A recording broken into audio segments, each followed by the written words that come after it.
ngoài, nhìn về tương lai họ thấy như sông rộng đường dài. Nhà đều đơn, vậy em chưa nắng chiếu đôi anh nhau về.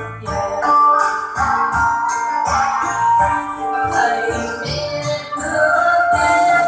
nhớ tim người sẽ love nhau một đêm đâu vẫn trôi còn bóng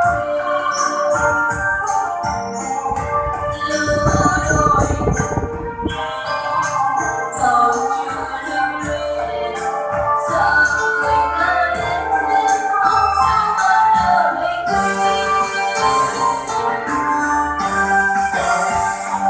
chưa yêu lần nào biết ra làm sao biết trong tình yêu như thế nào còn sâu là đâu đó từ đâu lòng người ta ơi biết tôi nơi đâu tự nhiên sống trong một đêm lỡ yêu người ta yên trái tim đông sâu người sâu làm sao mà chống chưa đổ vỡ xin nơi nào đổ rồi người ta đến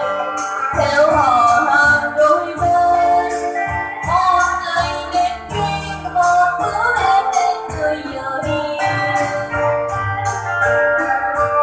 còn lại sau lưng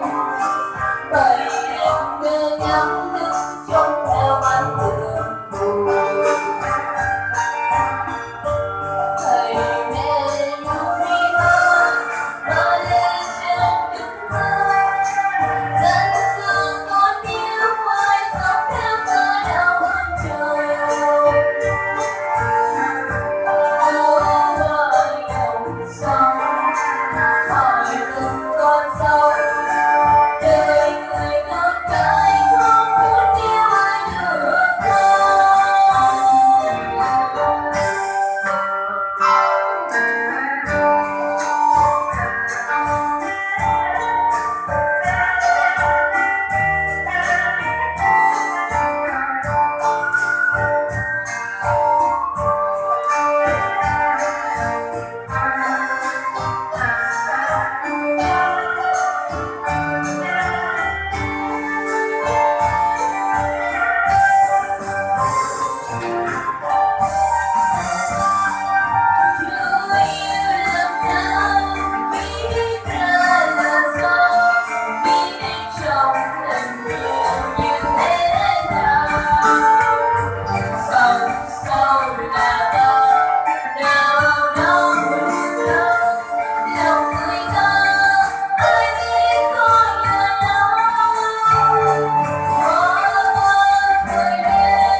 làm